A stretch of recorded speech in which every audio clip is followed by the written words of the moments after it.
thank you all for coming and staying and being here. This is an incredibly exciting thing to play a movie in this theater. It's, I assure you, the most technically precise presentation you could have.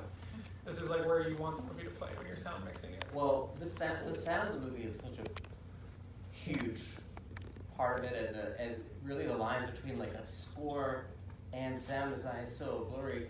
Hearing it in a theater like this, it was pretty amazing what you could. I mean, I thought I was going nuts for a second.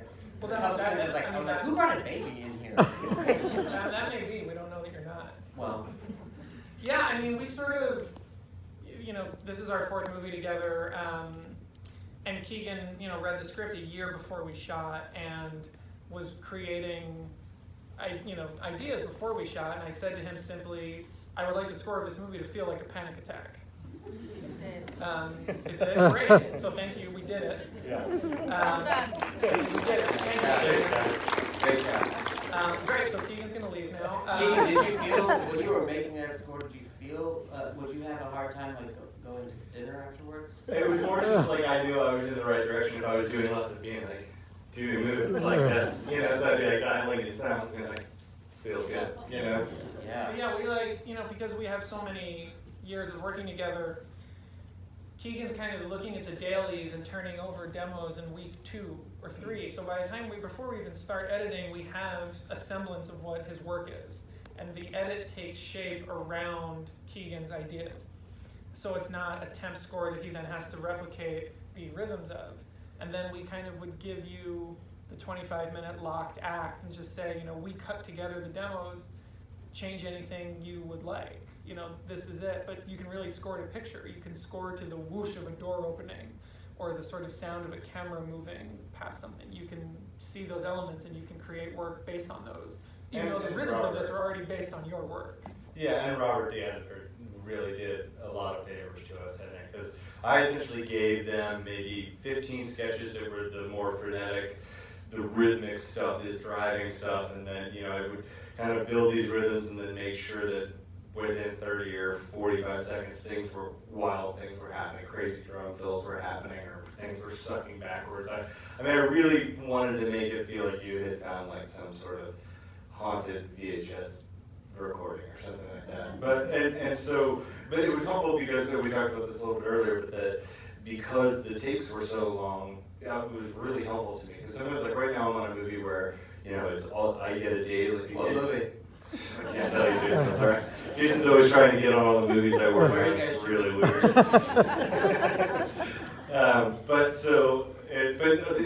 It's an entire day's dailies will just be random shots. You know, or on this, it's like a 6-minute take in the red room where everything's falling apart and Gail's there, and I can see even in the dailies that I'm watching that I can see Gail's face waiting for Becky to come in, and then Becky comes in, and all this, you know. So I had so much information to work on in terms of helping create that chaos, and a lot of it was just creating these insistent rhythms, and then Robert, the editor, and Alex kind of piecing that together, and then finally us handing it off to the sound mixer, who would just create kind of the final crazy thing. But that I feel like the wildest thing was when they were cutting the red room sequence.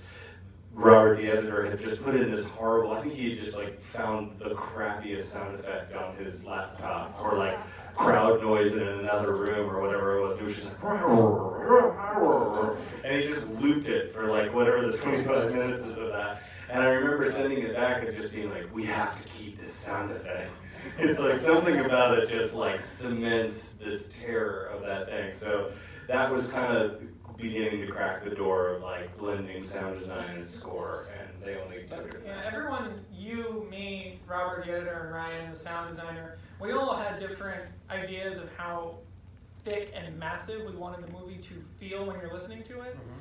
And it was like this kind of game of tug of war of like, whose idea of like thick and massive is going to win today? And then we'll turn it over to you, and you'll be like, this is the wrong thing, and then you fix your part, and then the next day it was just like, when I say like I want this movie to be loud and crazy and just dense noise, because you know that in Acts 2 and 4 we're basically playing with very little. 1 and 3, and to a lesser extent 5 can be pretty big. Everyone has a different idea on what I mean when I'm like big. But now you all know what I mean, because ultimately I won all the arguments. And it's loud and it's crazy. But I think it was nice that it was never the only like traditional like Western music was when you'd see a musician playing it for the most part, right? Yeah, I mean that was a big idea of Keegan's, that a movie about rock bands shouldn't have music that sort of comes from instruments you see. Becky throws down her guitar at the very beginning. Yeah. Feedback comes up, which seems like it's from the thing that you're seeing, and then it turns into score. And then by the time you're in the hallway, it's in the electronic rhythms, and you don't hear a guitar in the score again for almost 2 more hours, which I just thought was a really great idea of Keegan's. It's good. It's good. Keegan, good job. That's a good one. Very good. Well, so the movie is 5 acts. How long is each act, would you say? In the edit? Or Yeah, in the edit. Act 3 is the shortest, it's like 23 minutes, and Act 2 is the longest, it's like 28 minutes. And so would you shoot the acts as chronologically or in sequence? How did you do it? Because the scenes have so much, they build and then they explode, and the explosions then build to other things, and it seems like it would be very difficult to do that out of. Yeah, they were not shot in the order they are in the movie. The actual. Like the order of shooting was 1, 5, 3, 2, 4. Right, it's progression. Obviously. But each one was filmed chronologically from page 1 to the end of itself. Got And it. each one was preceded by a day of just rehearsal, where so day 1 of the shoot, which was actually a year ago Monday, we just rehearsed Act 1 for 8 hours. Wow. Every actor is stepping through, there maybe a wardrobe test, a lighting test, but the gaffer is watching which corners the actors are favoring, the DP and the Steadicam operator are watching what the actors move, the script supervisor is making a little chart of, Becky here, walks there, Mari does this, and props is paying attention, water bottle here, and then each act was shot in 3 days, and then that kind of rehearsal day gives you just like you're just ready, like a firing pistol, like a pistol at the start of a race, you just want to go. And then you can just do 10 pages in a day, 10 times, with really high energy, and that's your day. And then you do the same thing again. And in the rehearsal process, because that's 8 hours, was everyone up for that? Or did you see different acting approaches kind of all in front of you? And was it a challenge to blend them, or was it all, everyone was just? I mean, there's no acting in the rehearsal necessarily. Like, no one is asked to reveal the character. Right. Because that has to be preserved, so that when it happens, when the camera's rolling, what happens is kind of a miracle and a surprise. Everyone was into it because it's a really short, easy day, and also I had sold everyone on the idea that the movie would be very theatrical and that you would kind of just need that rehearsal time. Yes. And if you'd said we're going to make a 4-week shoot with a week before of rehearsals, it would never happen. Right. But if you say we're going to make a 4-week shoot, but I'm going to take away 4 days to rehearse during the shoot, no one can say anything. So much math. I got really, like the last 5 minutes has been incredible. I got really into mathematical precision on this because you have you have 5 and then 3 days each, and I don't know, it all made perfect sense. But it's just all the process for the performances. Like none of this matters but for creating basically just an unbelievable amount of energy in the actors and keeping it there so that you're not doing one shot at a time and asking an actor to go from sitting on the couch, taking a break, looking at their phone, to drenched in sweat and screaming, and then do the same thing again. If someone's at a high level, even we're cutting away, we don't have 5-6 minute takes in the movie, but the takes in the movie are from minute 5 or 6 of the performance, and I think that still reads. It does. I mean, to me, it feels, what I love about it just feels like anyone is activated at any moment in the movie. No one's just sitting around. Like, if camera, it looks like it's just moving around, catching people. Everyone's present, and everyone is. And even like Eric Stoltz in the scene where the Acre Girls are playing in the studio, he's like way in the background at the end of the song, clapping his heart out behind all the thick glass, and you could feel that the movie was like a band. Yeah, I mean, it was just like theater. I mean, I told the actors in their conversations before they committed to being in the movie, if you're in a play and there's an actor giving a monologue, you don't get to not make choices while they're speaking because you're on stage and anyone can choose to look at you in the audience. And this will be the same. If Becky is monologuing and theoretically the camera's probably favoring her, Yes. you still have to be making choices because in all likelihood we'll either get you or we might decide what you're doing is more interesting than Yeah. seeing her talk. And you have to be making those choices and committing And to them. reflections. Yeah, and you're going to Lots be of in these reflections. reflections, or you'll be like through this or that doorway, and you have to make choices all the time because we'll get you. There's no time to just sort of hang back for her coverage. Right. I love that so much about the beginning of the movie, like how Gail sets that tone from Jump Yes. Street of like, she's gonna be this thread that's gonna weave us Yes. through this space, you know what I mean? It's so unique, tempo-wise, just from the very beginning Yeah. of the movie. That was built, that backstage All the area? backstages were built. Was it built sort of knowing how you wanted to arrange it, or no? Yeah. Well, it was built to the sort of dream specifications of Shooting. what I wanted the shots to be. Yeah. But also Sean, the DP, you know, I've gotten really into building sets. I think it's, you know, you do it and you think, this is why they made movies exclusively like this for 50 years. Yeah. This is elegant. What did you love about it? I mean, because you can control everything. Yeah. This is why this was a thing. Yeah. If I show up one day and I say, actually, I think for the shot, Gail should walk out that way. Can we have a door there? There's a door there the next day. Like, this is amazing to me. And rather than being like, well, no, because that's a corner. So Yeah. she can't walk through it. And you can just create exactly what you want, but Sean was very specific that we had to do some things in the builds that felt like a location, in that when you look at the location, you think, this place is perfect.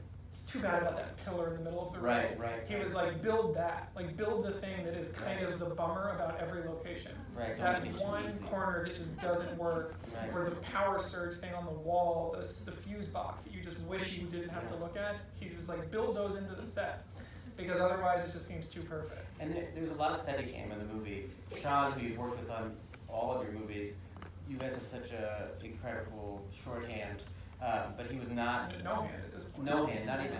Yeah, there's no hand at all. No hand. Not even. There's no body there.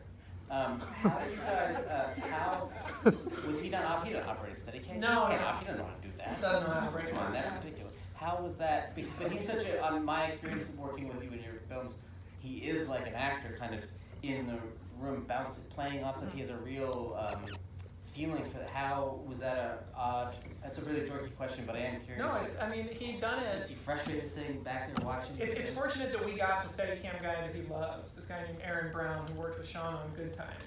Great movie. Well, we're gonna talk about this movie actually. Oh. I want to ask you my But good Sean didn't have a broken foot or something. His Yeah. attitude was sort of like a lot of sitting on couches with his little monitor just being like, He was like, if I'm not operating, why am I here? yeah. But he doesn't realize, like, because what he's actually doing is, he's directing Aaron as much as I've ever directed him as a physical presence in Right. a room, which is Is Aaron blonde? kind of like dirty blonde. That was just a new question I had on the spot. Yeah, I can show you a picture of Aaron. Aaron kind of looks like a guy that comes over to like make out with your babysitter. That was how we all described it.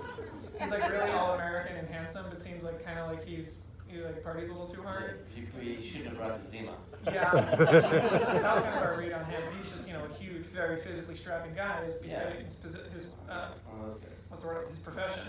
But like watching Sean actually create a flow of conversation to direct Aaron, both in the rehearsals and in the earpiece, was really enlightening for me because I've only ever done that with him. Mm-hmm. And he really, Steadicam requires this sort of precision and a planning that we've never done with Sean doing handheld. Yeah. And we wanted it all to be capturing chaos. So it became this fun kind of game of how do you precisely plan for chaos. Yeah. And it was just like us on the couch at the monitor kind of like muttering into our headsets while Aaron was in the room, but also Aaron had watched the rehearsals and he knew everything, and he's huge. He takes up so much room with the Steadicam. Yeah. Alex, can I ask you a question actually? Yes, you can ask me. You Sorry. can ask me if you can. Jason, ask go ahead. Yes, you may. I had to proof the score at one point, and I had to listen to the score all in real time just to make sure that there weren't any pops or We whatever. had to do that because we're releasing the score on vinyl. Tomorrow. Pre-orders tomorrow with a 7-inch of the 4 original songs. But go Yeah, on. thanks. It stressed me out so much, And I remember by the time it was over, I was like super exhausted just having to listen to it. Yeah. And it made me think about you and Robert editing the movie. And if you got super exhausted, or if you had to sort of like budget out. Yeah, I have the same question. Yeah, you just got to it, but same thing you just asked. I know what you mean.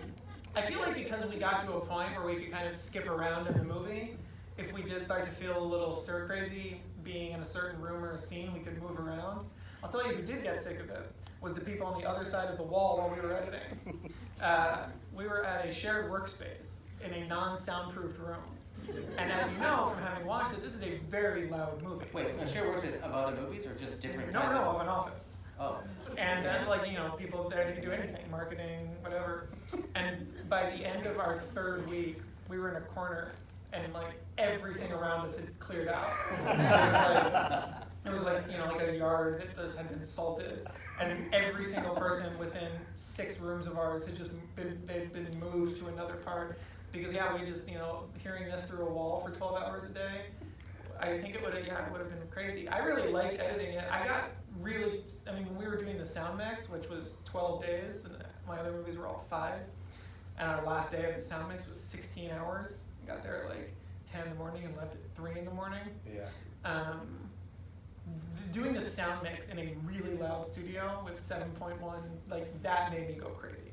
There were days on that doing the mix, in especially acts 1 and 3, where I was just like, I can't listen to this anymore. Like, this is making me sick. I have to like go outside and go for a walk, and we have to come back and work on 2 or 4. There's Because also just a lot of vibration sounds, of low rumblings and things that just cannot feel good.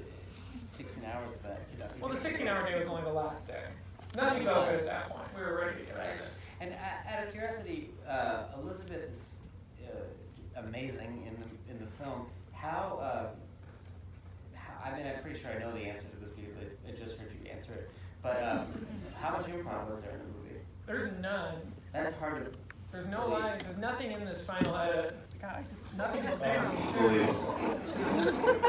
There's nothing. This is Jason's special microphone. There's nothing in the edit of the movie that's not in the script. There's stuff in the script that didn't make it into the movie. Just lines or little asides here or there that were trimmed for time, but every line that is spoken in the movie, with the only exception of some of the lines in the interludes, is exactly as scripted, and the interludes are all as scripted and plus a few more lines. Well, I just love it because she has so many habits and characteristics she does, like when she spells out words. I love that she spells out words, and she says smoking, which is a Mask reference, and she says wait, there's a Wayne's World reference. Big Wayne's World reference. And I love that it's in there, but it's they say a lot about her and these people. Yeah, I mean, every one of those things is both there because it's fun and it's appropriate for characters like this to kind of speak in pop cultural aphorisms, but also like it's in there because Becky has a VHS of the Mask on the bus. Right. Like this is actually a story detail that manifests, and Becky has a VHS of Heavy Metal Parking Lot on the bus. And Becky reads X-Men comics, and Becky has a Nintendo. Like these are all like she just has cultural junk in her life, and she has cultural junk in her brain. Yeah. But her ability to pull those out speaks a lot, I think, for Lizzie and me about the intelligence implicit in that character that you can feel slipping away. Right. The less her grasp is on them. Becky watches a lot of Home Improvement, as some of you may have noticed. Becky watches In Living Color, as some of you may have noticed. Right. Becky watches a lot of TV. Becky She gets does Fire Marshal Bill. She does Fire Marshal Bill. Becky gets stoned and drunk and watches a lot of TV. Like this is a fact of her character that the movie has no time to address, but for all of these things that she says. I feel it when I watch it. I feel it. I love it. And I love Living Colors, by the way. In Living Color, I didn't mean to add the S. Yeah, what are you talking about? Living Color? I love Living Colors, and I love all the Nintendo tapes you guys are playing with. I love the Nintendo tapes. Well, I would love to open it up to the audience if you have any questions, because I could ask more questions, but I don't want to take it away from you guys now. Are there any questions that you guys would like to ask? Yeah. Alex? Oh, Go ahead. You do the other. It's not a tricky one, though. It's not It's tricky. kind of a tricky one? No, It's not not at all. tricky. Not tricky. Okay. Because you named Becky with a Polish surname. And me being Polish, I'm pretty interested? What is it? Like, what's the reason behind her Polish surname? What's the reason behind Becky's Polish surname? It was very important to me insofar as I knew that the